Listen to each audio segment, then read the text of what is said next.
As you guys can see, we had just a little bit under a 13K day. We're going to go over that in just a second, but welcome back to another trade recap. I apologize for no video yesterday. We'll briefly go over yesterday. Did not take a trade. Well, I did, but it was for a winning day. Just like 170. If you guys followed me on Instagram, you would have saw that. But let's quickly go over this. I know a lot of people had a lot of questions, and I'm going to go over why the draw is so strong and why we're still even moving higher right here, even through all this chop. So let's get right into it. So going into the day, the first thing I want you to note is the day prior, okay? When you have a big sell-off, okay? The number one thing the higher time frame has to do is what? It needs to retrace, okay? Like let's say we have a 4-hour fair value gap probably, and we're gonna need to yep, see, you can see we're retracing to it now. Okay, those are going to need to get retraced to.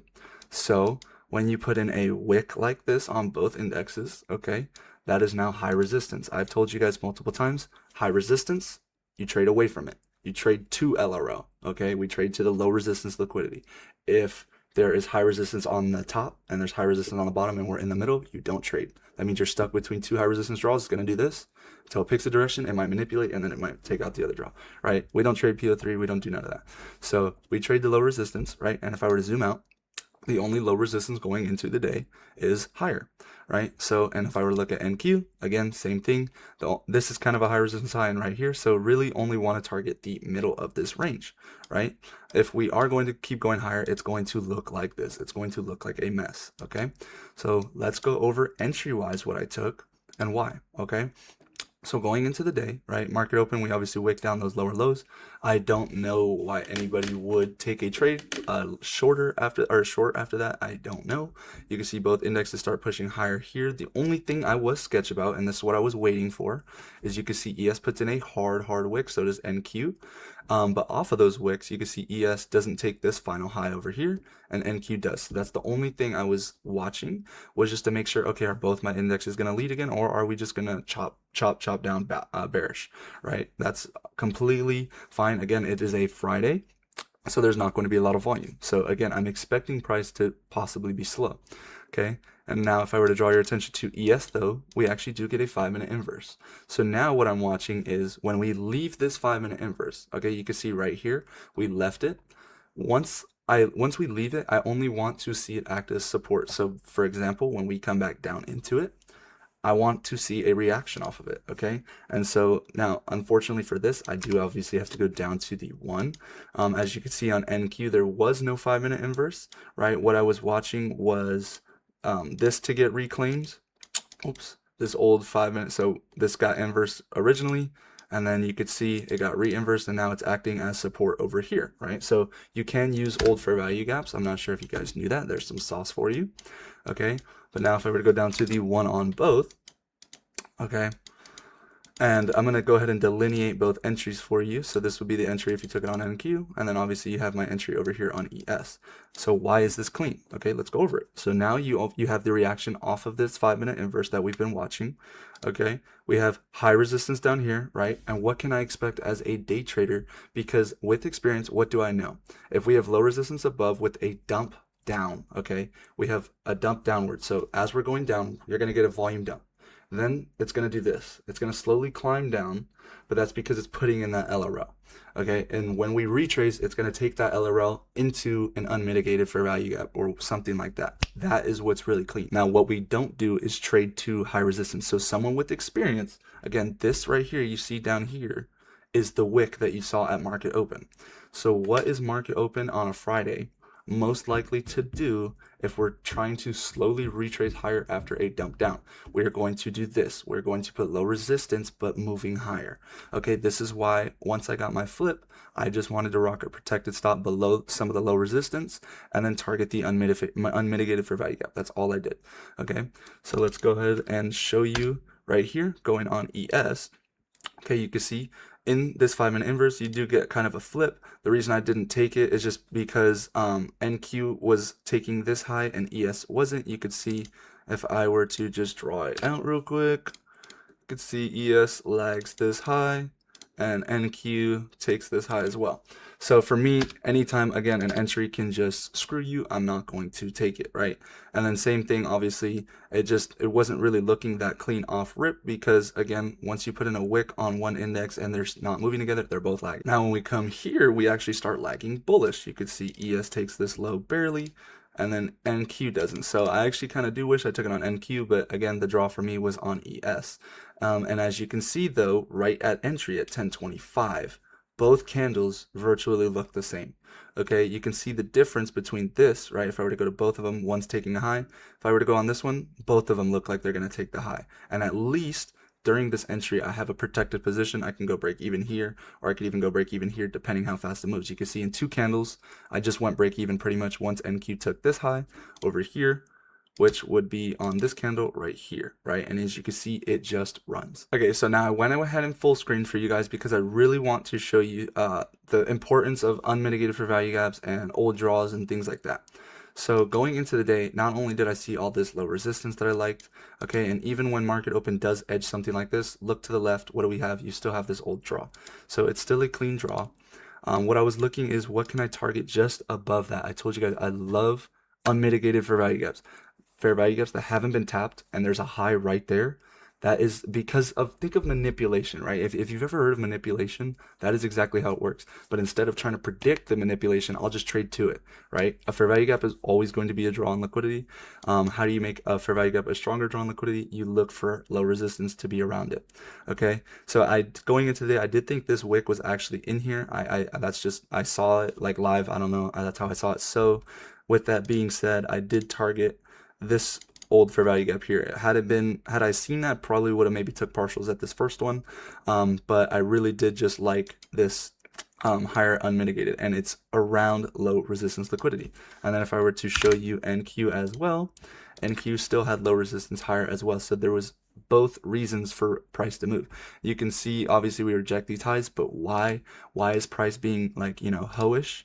Because this is a sweep. It's high resistance. Anytime you guys are going to trade to high resistance, just expect your trade to move slowly. If you trade to LRL, your trade is going to be 10 minutes, 15 minutes, 20 minutes max. If you're trading with New York volume. Let me add if you're trading London, it's just, sorry bro, there's not a lot of volume and stuff. But yeah, I don't want to go over this day too much just because again, it also is mechanically just shit, right? This is like just another Friday. You can tell we're just chopping higher slowly. I just found a quick entry. Again, if you don't exit like that, you're gonna get break even that quick as well, right? I know someone got break even in a Discord that I'm in. That's just because, like, guys, it's a Friday. Friday's not going to move the highest, and we already took the cleanest draw. What are we going to do after we take the cleanest draw? What have I told you guys? We're going to do nothing. We're going to move around. We're just going to chop, right? You don't know if we want to come down and revisit this low. So if we put in low resistance here so we can go take out these draws down here, and then eventually later we'll visit this, you never know. Okay, so you have to trade to these low resistance. Give what the market's giving you. You can see all the cleanest low resistance right here. This isn't a bad draw. It isn't, but, you know, you better be protecting your position at least here if you're targeting that, is my point. And again, I just went over if you're trading between high resistance, okay? High resistance between high resistance low. What are we going to do? Absolutely nothing in between until we pick a direction. But yeah, let's go over yesterday because I know some people had some questions about those shorts. Now, yesterday, I cannot say the same because I didn't take a trade yesterday, and yesterday was probably the cleanest trade I would have ever taken. So for those of you guys that don't know, I do like to look at the 15 minutes sometimes. We're just going to briefly go over yesterday because, again, it's already over. I'm sure most of you guys don't even care for it that much. But just to give you guys my insight, okay, tons and tons of low resistance here, and we have one clean final draw right here, okay? For my displacement, I just want an area to go break even. If I were to go down to the 5 minute, I think this looks even better. I just wanted to show you guys the entry initially, but going to the 5 minute, this is really clean LRL. If I were to start it from all the way over here, so then we go back down to up to the 15 minute, you can see our LRL is lower than our entry, so I would not mind taking something like this with just a protected stop and then targeting either this low or just a little bit lower, you know, because you can like just target a few extra points. Again, though, am I targeting this full extent every time? Probably not. Okay, this is still a high resistance low. Technically, this would be low resistance connecting over there, but I just don't know that. And to be honest, it's not worth the risk. What's worth the risk is being in this trade, trailing here, seeing that we're dumping and then trailing here. That would be probably the smartest case, and that's probably what I would have done and would have secured a day. But all in all, it does kind of suck that I did miss these shorts, but there really isn't just much to go over. I really feel like visually you can just, tell. I do know a lot of people got caught up in this chop, just saying like it didn't look clean, so that's why they sat out. I think that's fine. I just think the 15-minute close was very, very obvious. I think if you go to the 5-minute, it wasn't super, super obvious here. And then obviously you have the chop. Now this is a fire trade as well. I was telling some students as well, if you took something like this, I really like this. I really like trades where when you have two displacement candles with a protected draw that you can go break it. This is confirmed now. Fuck the LRL. This is confirmed once you see two closes like this. Okay, and I'll show you ES real quick. ES also did look the same. Okay, like ES was following. There's no way that draw is not getting taken. So going back to that, I did say some students, or tell some students that I did like that. You could see we even retrace here into another 5-minute and just continue the move lower. But I do think if you were just kind of watching the 5-minute, I do think any of this is kind of a little preemptive. You can take this again as something like this with a stop there. But I don't think that's more confirmed than this. I really like two displacement candles where it'll leave fair value gaps, right? So now you have two fair value gaps for your trade to be wrong, okay? Obviously, we're most likely just going to take the first and go lower. But in this case, you would have two fair value gaps protecting your position. That's like one of the strongest things you could do. And what do we have also protecting your position? A drawn liquidity. This is like 100%. You're getting a break even or a TP. So those are trades I like. I was really sad that I missed it. But to be honest, guys, like I just slept in. Like I told you guys, sometimes I just don't take it that serious. I slept in even today and I missed 30 minutes of chop and then I caught a good trade. Okay, so sometimes will I miss a trade like this? Yes, this is my bread and butter. I would have probably full ported my accounts on this. But is there anything I can do about it? No. Okay. I know people that have blue accounts the other day, or just because they missed this. Like, are we serious? Like, I know people that took this down here because they couldn't handle seeing price go that far down without them being in it. You guys have to remember trading is a personal thing. The amount of people that say I just made, 5K and this dude's over here making, like, why do you guys genuinely care? I don't get it. If you're making money or doing whatever, do it at your own pace. Trading is your own personal thing. Whatever you're comfortable with, that's how you're going to perform. You guys have no idea. I used to watch those live TikToks, those fucking YouTube videos, those like literally anything. You guys are frying yourself. If you genuinely care, think about how fruity it is. If anything, think about how fruity it is to think about another man's P&L. Think about anything. Think about anything that's just going to deter you away from that, because all it's doing is screwing your mental, right? Like, for example, you'll see people like I know someone that blew their accounts because they saw someone full port CPI and make money off of CPI. How can you control someone full porting CPI? They are at a position to the point where they can just full port and do something like that. You are not. You probably started at a different time. You guys are on different learning curves. Every trading journey is different. Please, I cannot stand the amount of people, like for example, people that question my trades. That is why I will never take input. I will never. If people say, like for example, yesterday, I told them I didn't take a trade. But people were genuinely happy about that. People were genuinely saying like, "Oh, thank God, I didn't take a trade either." Why? I would be pissed. I wanted to trade this. I wanted to take shorts. You should not be happy or sad based off what someone like traded or didn't. So just please focus on your own, stuff. I know I kind of got into a little yap, but guys, trading is completely personal. Last thing I'll say. Okay?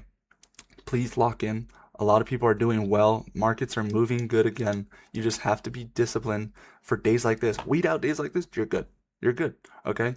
Like you're honestly good. You don't trade days like this, you're fine. Just kind of adding on to this, you'll see people even say like, "Oh, he traded today. He traded today." That's the prime example. But I still know what I was looking for. Okay? And I executed on it. And again, win or loss, I'm off. Alrighty guys, that's gonna wrap it up for me though. Okay, let me know if you guys have any questions. Free Discord, free Instagram. I don't know why I said free Instagram. It's always free, but go follow that. We have been running it up on there a little bit. We started it only like a week ago, so I appreciate you guys for all that. But again, if you have any questions, you guys know where to find me. And thank you guys for watching, and I will see you guys Monday. And I again apologize for no recap yesterday. It was just a little busy, but yeah, we are straight rinsing Top Step. Please don't ban me.